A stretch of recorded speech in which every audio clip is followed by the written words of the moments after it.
আজকে একটা দুর্দান্ত স্বাদের দুর্দান্ত রেসিপি নিয়ে তোমাদের সামনে হাজির হয়েছি।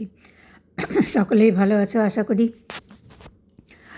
আমিও আছি। নমস্কার, হেলদি ফুড জন্য তোমাদের স্বাগত করছি। আমি যে দুর্দান্ত স্বাদের রেসিপিটি নিয়ে এসেছি সেটি কীভাবে করছি পুরো ভিডিওটা স্কিপ না করে দেখো এবং বাড়িতে একবার হলেও চেষ্টা করে দেখো। অপূর্ব স্বাদের একদম ইউনিক রেসিপি। তো রেসিপিটি কীভাবে করছি, রান্নাঘরে যেতে হবে। তবে একটা কথা বলবো, এই রেসিপিটি অত্যন্ত স্বাদের এবং খুব হেলদি, একদম বলার অবকাশ রাখে না। তো আমি আজকে করছি রাঙালুর পায়েস। রাঙালু যেটাকে আমরা সাধারণত মিষ্টি আলু বলে থাকি। আমি প্রায় 1 কেজি মতো মিষ্টি আলু নিয়ে এগুলো কিছু খোসাগুলো ছাড়িয়ে গ্রেট করে নেব। খোসাগুলো ছাড়িয়ে আগে জলের মধ্যে 2-3 বার ধুয়ে নিয়ে তারপরে গ্রেট করে নিচ্ছি। গ্রেট করে নিয়ে তারপরে সেটাকে করব। তো গ্রেট করা আমার হয়ে গেছে। এখানে 1 কেজির উপরে রাঙালু আছে। তোমরা যে যেমন পরিমাণে নেবে সেই তেমন পরিমাণেই কিন্তু প্রত্যেকটা ইনগ্রেডিয়েন্টসগুলো ব্যবহার করতে হবে। প্রথমে উনুনের মধ্যে কড়াই বসিয়ে দিয়ে দিয়েছি ঘি। তারপরে এবারে আমি পেস্তা আর কাজু একটু কুচি কুচি করে রেখেছি, সেইটাকে হালকা করে ফ্রাই করে তুলে নিচ্ছি। একদম কাঁচা দিলে একটু ভালো লাগে না, আর বেশি ফ্রাই করলে অত ভালো লাগে না। তাই হালকা একটু ফ্রাই করে নিলাম। আর কিশমিশ ফ্রাই করব না, কিশমিশ ফ্রাই করলে একটু বেশি কালো হয়ে যায়, তাই জন্য। এবারে আরেকটু ঘি দিয়ে দিলাম। এবার রাঙালুগুলো দিয়ে দেব। রাঙালুগুলো একদম ধুয়ে ভালো করে নিয়েছি, কেননা কুড়ার পর আর ধোয়া যাবে না, গ্রেট করার পর আর ধোয়া যাবে না। সেই জন্য এই দেখো ঝরঝরা হয়ে আছে। এই ঝরঝরে ঘিয়েগুলোকে, রাঙালুগুলোকে ভালো করে ঘিয়ে ভেজে নেব। এবার ঘিয়ে ভেজে নিচ্ছি কেন?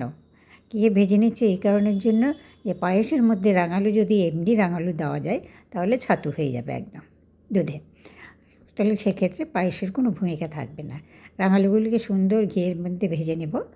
একটা করে মানে হাই ফ্লেমে ভাজবো, কিন্তু একদম ফ্লেম লো করা যাবে না কিছুতেই। ওই হাই ফ্লেমে ভেজে কালারটাও দেখো আস্তে আস্তে কেমন পরিবর্তন হচ্ছে, এইভাবে তুলে নেব।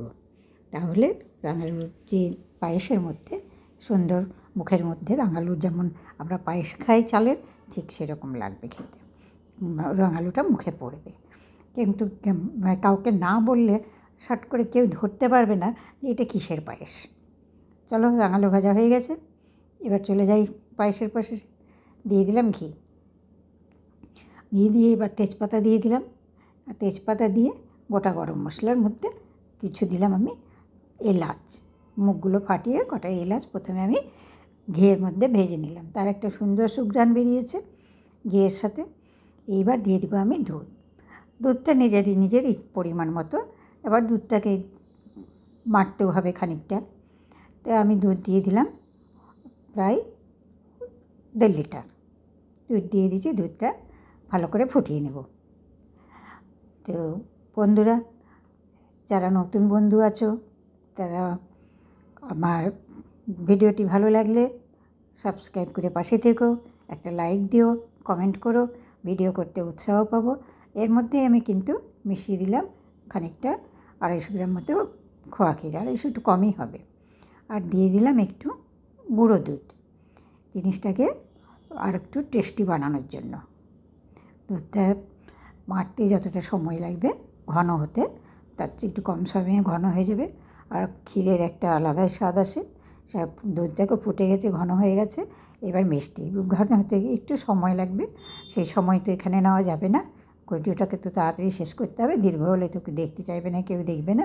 তো তোমরা তোমাদের প্রয়োজন মতো যেমন যেমন ঘন করতে চাও তেমন করবে। দেখো এবার আমি দিয়ে দিয়েছি, এটা কিন্তু খেজুরের গুড়, যেটাকে নারকেল গুড় বলে।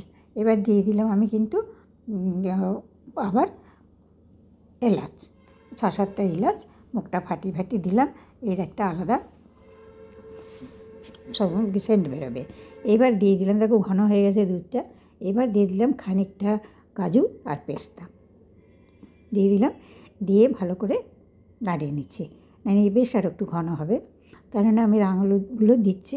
এবার রাঙালুগুলো দিয়ে দিলাম, রাঙালুগুলো দিয়ে দিলাম। দেখো রাঙালুগুলো দিয়ে ভালো করে নাড়িয়ে নিচ্ছি। আর যারা পুরনো বন্ধু আমার চ্যানেলটা সাবস্ক্রাইব করে পাশে আছো, তাদেরকেও অসংখ্য ধন্যবাদ। তোমরা দেখো, আর যারা নতুন দেশ বিদেশ যেখানে থেকেই দেখো না কেন, সবাইকেই আমি আমার শুভেচ্ছা ভালোবাসা জানাচ্ছি আর শ্রদ্ধা জানাই বড়দের। এবার আমি কিশমিশটা দিলাম। কিশমিশটা দিতে আমার ছুটে গেছিলো, আর একটু দুধের সঙ্গে দিয়ে তারপরে রাঙালুটা দিতে হয়েছে। যাই হোক দিলাম এবার আমি, দিয়ে দেখো কী সুন্দর ঘন হয়ে গেছে। খুব তাড়াতাড়ি চটজলদি ইচ্ছে করলেই এই একটা নতুন পায়েস। সামনে রমজান মাস, রমজানে কিন্তু যাদের ডায়াবেটিস বা পেটের সমস্যা আছে তারা কিন্তু এই জিনিসটা অনায়াসেই খেতে পারে। চালের সিমাই খাই যেমন, এটা কিন্তু রাঙালুর সিমাইও বলা যেতে পারে। তো দেখো কত সুন্দর হয়েছে। এবার আমি নামিয়ে নেব।